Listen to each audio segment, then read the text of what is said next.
So, eto na namang usapan na to mga bossing eh. Marami na namang magagalit kay Juan Dilasag eh. Hindi, iba yung iniisip nyo. Pag ganito kasi na Good morning mga bossing, magandang araw sa inyong lahat. At eto, may bago tayong bisita ngayon. Isang speed reducer gearbox. Ayan. So alam nyo guys, mayroong pagkakahawig nito pagkakatulad sa mga gearbox ng washing machine natin. Alam nyo guys, kung walang gearbox yan, although hindi niya mapapaikot yung washing, kung mapapaikot man niya, sigurado lasog-lasog yung laman sa washing o yung damit ninyo. So malaking tulong sa ating pang-araw-araw na buhay ang gearbox, although hindi natin masyado napapansin.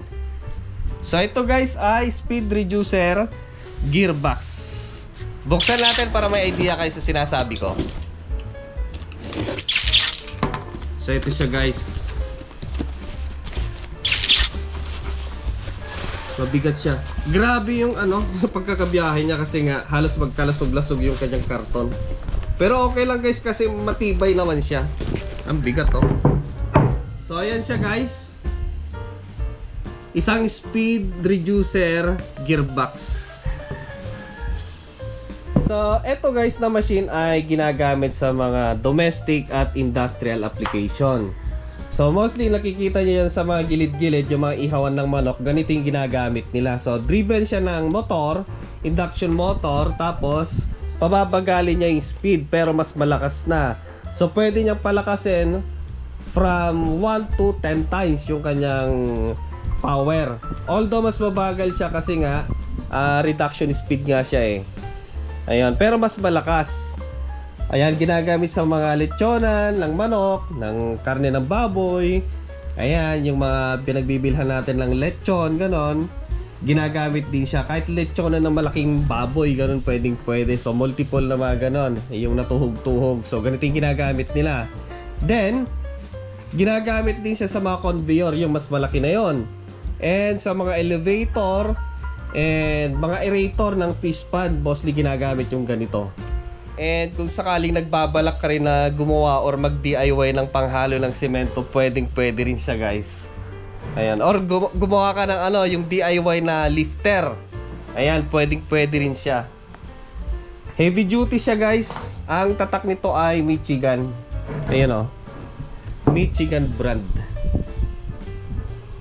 So itong speed reduction gearbox ni Michigan guys ay meron kayong pamimilian na 4 na variant at merong tigda 2 speed na pamimilian. So ito siya guys, WPA 40, tapos WPA 60, WPA 80, tapos yung pinakamalaki WPA 100. Yan yung pang industrial talaga, mas malaki na yan, pinakamalaki. Okay. So, dun sa pinakamaliit, yung pwedeng pang ihawan ng manok, baboy. Ayan, meron siyang 2 speed pala. Kala ko variation. Okay? So, dito sa kanyang output ay isang cycle, pero dito sa kanyang drive ay 60. Ayan, tapos yung isa naman ay 30:1. So, ito ay 60:1. 1:60. So, 60 na ikot dito. Tapos dito sa output niya ay 1. Ibig sabihin talaga napakalakas niyan. Hindi mo kayang pigilin yan pag umikot yung primary niya. Ito sa drive. Okay, so malakas. Doon sa pinakamalaki ganun din. Hanggang sa maliit papalaki, ganun din siya guys. 1:30, tapos 1:60.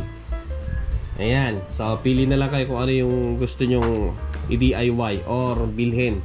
So dito meron siyang lagay ng langis kasi nga meron siyang gear at meron siyang breather dito.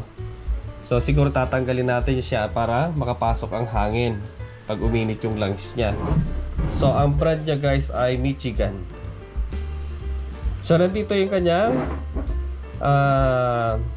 model, tapos yung kanyang speed. Ayan, 30:1. 30 cycle, 1 cycle sa kanyang output. Gear reduction. Okay, gearbox siya guys. Ito yung drain ng langis kung magpapalit tayo. Right. Tapos ito naman yung kanyang sight glass para makita natin kung malabo na yung kanyang langis or wala na siyang langis. Okay? Malaki dito sa kanya sa kanyang output. Kasi nga ay multiplier siya ng power. Although mabagal yung kanyang speed kasi nga reducer siya, pero na-multiply naman yung kanyang power. Power amplifier. Made of cast iron yata to hindi siya kakalawangin. Pundido. Okay? Meron siyang dalawang bearing dito, magkabila. Bearing din dito sa kanyang drive, magkabila. Okay? Yung pinakamaliit, ang cute siguro na maliit. Pwedeng kumbaga pang DIY na maliliit. Pero ito, pwede na to sa panghalo ng semento, mixer, DIY yung drum.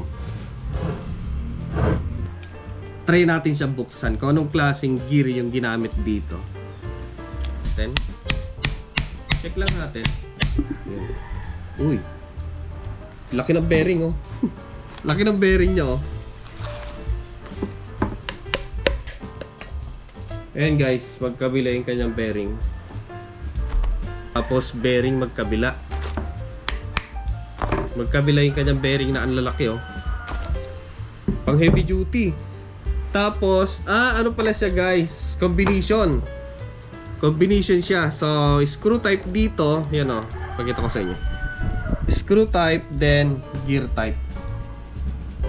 So, ito ay hindi mo siya pwedeng paikutin pabalik from output to the primary.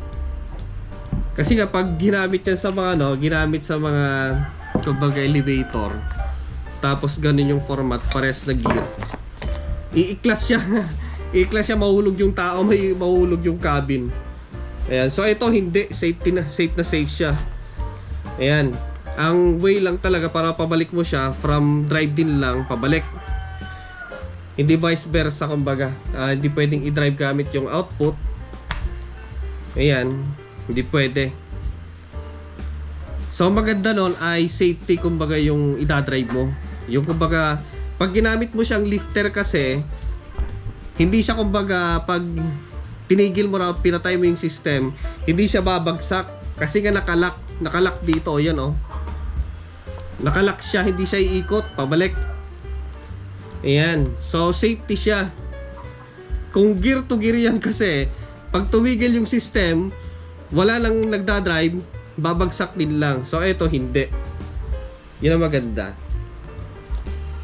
So dito ang gagamitin lang natin ay yung ginagamit sa mga motor. So pwede rin dito siguro pang di crudo na makina.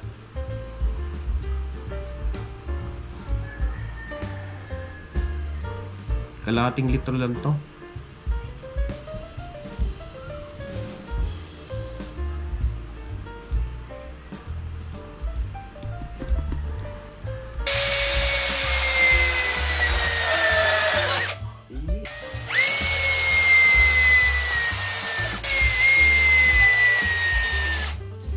So ayan na siya guys, na-install na natin temporary gamit si Michigan induction motor, 3 horsepower. So pareha sila na Michigan and Michigan din to.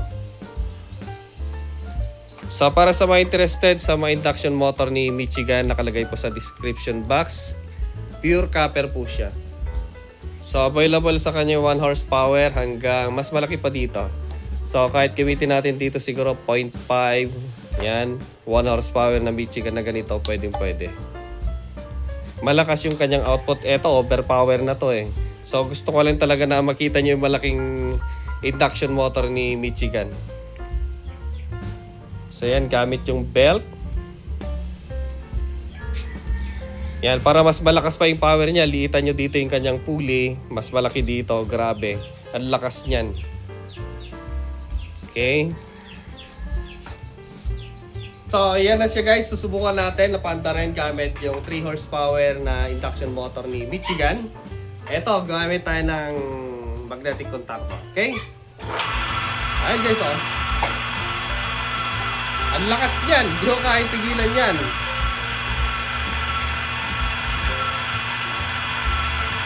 From high speed to low speed. So, mas malakas na naman yung 1:30. 30 cycle ay 60 cycle pala dito, 2:1. Ito pala ay 30. So, mas malakas yung 60:1.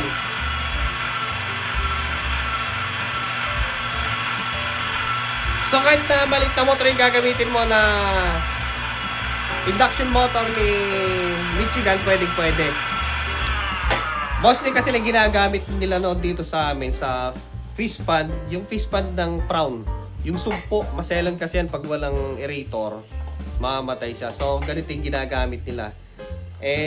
Kaya ganito yung ginagamit nila kasi pwede niyang i-drive yung napakaraming paddle wheel.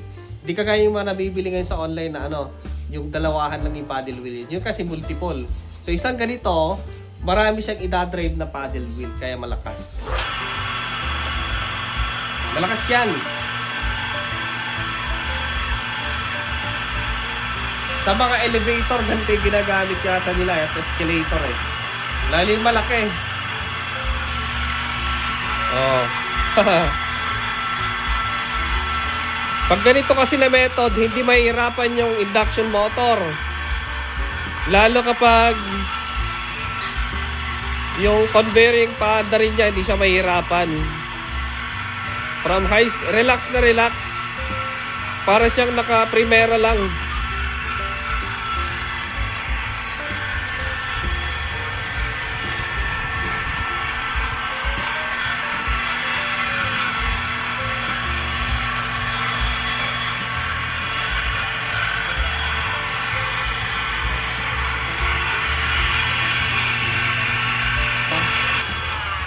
Plano ko kasi na isa dito ay gagawa ko ng ihawan ng manok. Yung pang personal lang, yung pwede magsabay yung dalawang string lang ng gano'n.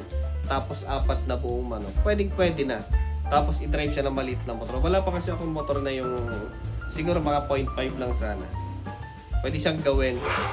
Meron na akong mga gamit. Yun lang kasi hindi ko pa maharap. Pero ito yung mga the best na gamitin ng mga mechanism para gumawa ng ganon. Mahirap kasi direct sa motor, lilipad yung karne. Ito hindi. Lilipad. Okay, so ayun siya guys. So ayan, para sa mga interested na bumili ng ganitong klaseng speed reducing gearbox ni Michigan, nasa description box guys, nandyan. Or yung gusto nyo rin bumili ng induction motor ni Michigan na pure copper, nasa description box din. Ayan, so malakas yun guys, malupit. Ayan o.